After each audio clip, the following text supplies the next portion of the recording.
माझं स्वतःचं एक वेलनेस सेंटर आहे आणि खूप चांगलं लाईफ माझं राहिलं आहे. सगळं काही खूप चांगलं चाललं होतं. मला स्टेज 3चा सिरोनोमा कॅन्सर डिटेक्ट झाला, ॲडव्हान्स लेवलचा, जो स्टेज 4ला टच करत होता.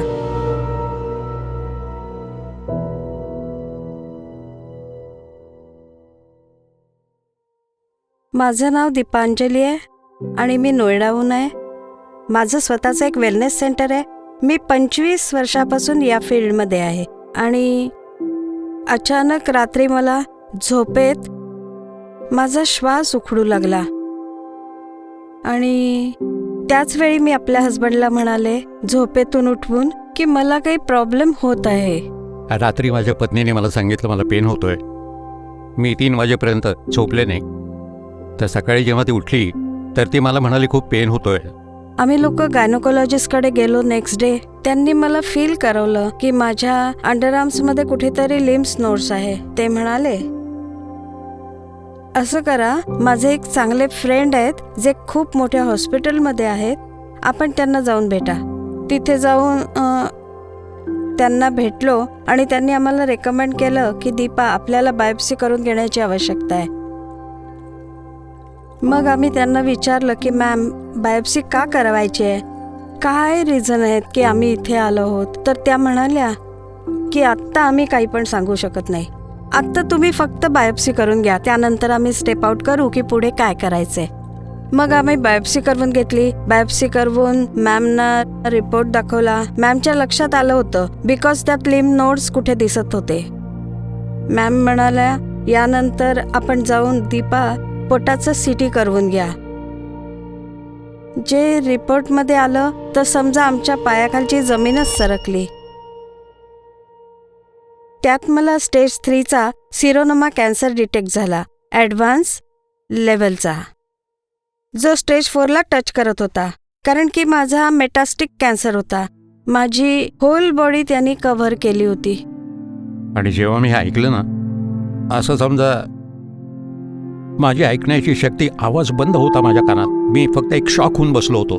माझ्या डॉटरला तर आम्ही खूप उशिरा सांगितलं. माझ्या मदर इन लॉनी जेव्हा सांगितलं की तिला आत्ता सांगू नका, तिला थोडं लक्ष ठेवा, मुलीला एकदम अटॅक येऊ नये ऐकून. मग आम्ही हळूहळू तिच्याजवळ गेलो. मी, माझी मदर इन लॉ आणि माझे हसबंड. आम्ही म्हणालो की कनिष्का बाळा, मम्मीला थोडासा प्रॉब्लेम आहे आणि तुला स्ट्रॉंग राहून आमच्याबरोबर हेल्प करायची आहे. माझी मदर इन लॉ खूप जोरात रडायला लागली तिच्याबरोबर आणि आम्हाला रात्री येऊन म्हणाली की मला तुझ्या मुलीचं दुःख पाहवलं जात नाहीये, सांग काय करायचं. बाई, तू आपल्या मुलीसाठी जग, आमच्यासाठी नाही म्हणत, आपल्या मुलीसाठी जग, आपल्या मुलीची काळजी घे, आम्हाला काही नकोय. मला आठवतंय अजूनही, डॉक्टरांनी आम्हाला बसवलं आपल्याजवळ. ते म्हणाले की तुमच्या 8 किमो स्टार्ट होतील दीपा, 4+4, 4 किमोनंतर तुझी एक सर्जरी होईल. त्या सर्जरीमध्ये तुझ्या ब्रेस्टला रिमूव्ह केलं जाईल. आय वॉज शॉक्ड की का? विचार करा, आपल्या बॉडीचा एक अंग निघून जाईल तर आपल्याला कसं वाटेल. मग मी किमो स्टार्ट केली आपली. मी बेड रिडन झाले. नाही मी खाऊ शकत होते, नाही पिऊ शकत होते. मला इतका वास यायला लागला, माझी इम्युन पॉवर इतकी लो होऊ लागली. त्या दिवशी 2nd किमोमध्ये माझी स्थिती सडन खराब होऊ लागली आणि मला खूप त्रास होऊ लागला. जीव मळमळू लागला, वॉमिटिंग फील होऊ लागले. मी जाऊन आपल्या गॅलरीत बसले. तिथे खूप सगळी झाडं होती, माझ्या घरी पण झाडं आहे.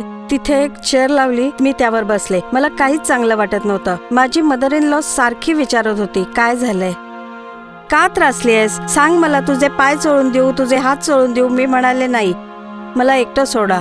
मी बाहेर बसले. मी आंबाडा घातला होता, मला आज पण आठवतंय. त्यात क्लचर लावला होता आणि थोड्या वेळाने मी त्याला हात लावला. ते क्लचर माझ्या केसांसकट हातात आलं, मेल्ट होऊन. जसं माझं केस पूर्णच्या पूर्ण हातात आले. आणि तो टाइम असा होता, माझे हसबंड जवळच उभे होते. मी त्यांना काही नाही म्हणाले.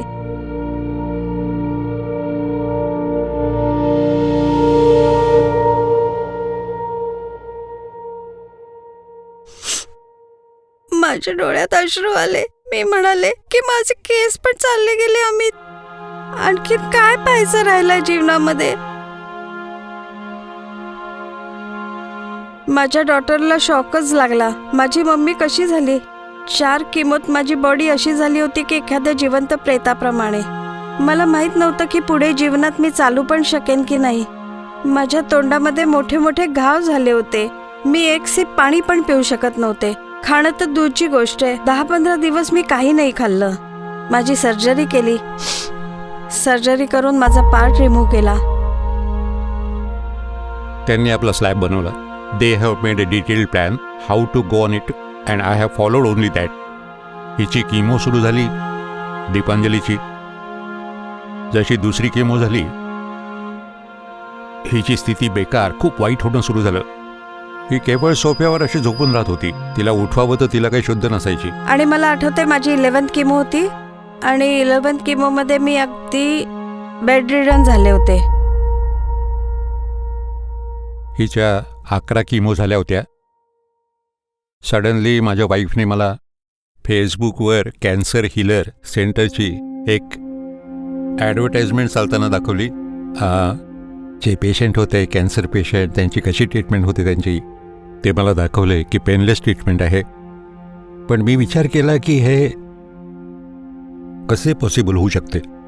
दीपांजली जेव्हा आमच्याकडे आल्या होत्या तेव्हा त्यावेळी 16 किमो करून चुकल्या होत्या. ऑपरेशन झाले होते आणि ऑपरेशन किमो नंतर मला आठवते जेव्हा दीपांजली शेअर करायच्या तर नेहमी म्हणायच्या की माझे हजबंड तयार नाही होत आहेत, माझे हजबंड तयार नाही होत आहेत, मी कशी ही औषधं घेऊ. And I always use to guide them, I always use to tell them की आपण औषधं सुरू करा, आपण काय करतात. इतकी कंडिशन खराब झाली आहे आता, आणखीन किती किमो करवाल. And that it was very difficult. Why? Because डॉक्टरांनी एका दृष्टीने यांना असे केले होते की भाऊ जीना यही है मरना यही है. किमोचे एक इलाज आहे, आणखीन काही इलाज नाही. सरांनी मला पाहून विश्वास दिला, यस दीपांजली आपण ठीक व्हाल. हो, मला आठवते की आम्हाला अर्धा तास लागला होता सरांशी डिस्कशन करण्यात, कारण की खूप सगळा गोंधळ आमच्या मनात होता. मी सरांकडे गेले, सरांकडून मी मेडिसिन्स घेतली, मी मेडिसिन्स सुरू केली. मला 2 महिने झाले मेडिसिन्स घेत आहे कंटिन्यू. त्यानंतर मी ऑटोमॅटिकली रिकवर होऊ लागले. माझी immune power, immune system upgrade व्हायला लागली. माझे जे बॉडी पेन्स होते ते नष्ट व्हायला लागले. आणि सडन माझ्या फॅमिलीनी पण फील केलं, येस तू आता तुझ्या पायांवर चालण्यासाठी तयार आहे. बिकॉज जेव्हा माझी बॉडी एकदम गिव्हअप झाली होती आणि मी चालू शकत नव्हते, त्या काळात मी हे मेडिसिन्स घ्यायला सुरू केली आणि 2 महिन्याच्या आतच मी स्वतःला रिकवर केलं. वेल, यात दीपांजलीची विल पॉवर खूप स्ट्रॉंग होती, त्यांचे डिटर्मिनेशन टू फाईट खूप स्ट्रॉंग होते. आणि मला आठवतंय जेव्हा मध्ये डेल्टा वेव्ह आली होती, जेव्हा कोविड खूप वेगानं पसरत होता, we use to have Zoom consultation. आणि मी नेहमी विचारायचो की दीपांजली कशी तब्येत आहे. आणि she always use to be very positive. Doctor साहेब काही कंप्लेंट नाही आहे, I am very positive, I am very happy and always smiling. आणि इलाज योग्य होता. जी ट्रीटमेंट होती ती इम्युन सिस्टीम बूस्टअप करत होती. जी ट्रीटमेंट होती ती ऑर्गॅनिक होती. ट्रीटमेंट जी होती ती कोणत्याही प्रकारे डॅमेज करत नव्हती. मेडिकल काय काम करते ते आपल्याला माहित नसते जोपर्यंत आपल्याला रिपोर्ट नाही सांगत. 3 महिने कंप्लीट होताच या मेडिसिनवर मी आपले पेट सिटी करवले. पेट सिटीमध्ये माझा रिपोर्ट अगदी 100% नॉर्मल आला. माझ्यामध्ये मुळीच पण कॅन्सर नाही मिळाला. तिथूनच माझा विश्वास, माझ्या हजबंडचा विश्वास डेव्हलप होणं सुरू झालं त्या रिपोर्टला पाहून की येस हे औषध नाही अमृत आहे. मी तिला मेडिसिन्स आजपर्यंत रेग्युलर खायला घातली आहेत. रेग्युलर मी आजपर्यंत एक डे पण मिस नाही केला आहे.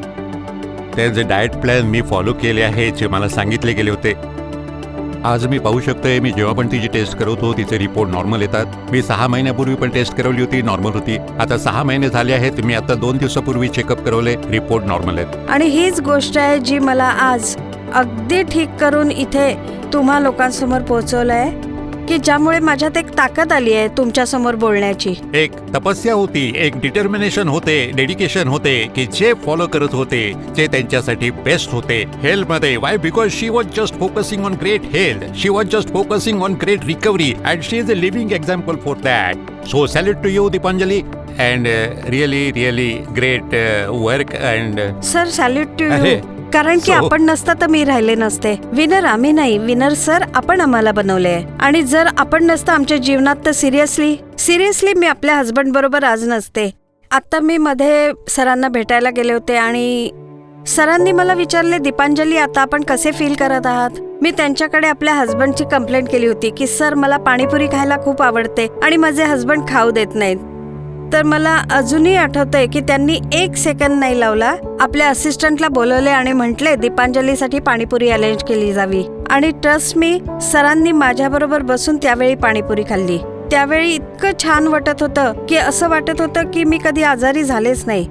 माझे रुटीन लाईफ परत रुळावर आले आणि मी एक नॉर्मल लाईफ लीड करू लागले. जे मला पाहत आहेत त्यांना मी एकच गोष्ट सांगेन, इथून चला. माझी बोट कॅन्सर हिलर होती, ज्यात बसून मी प्रवास केला आणि तो पूर्ण केला.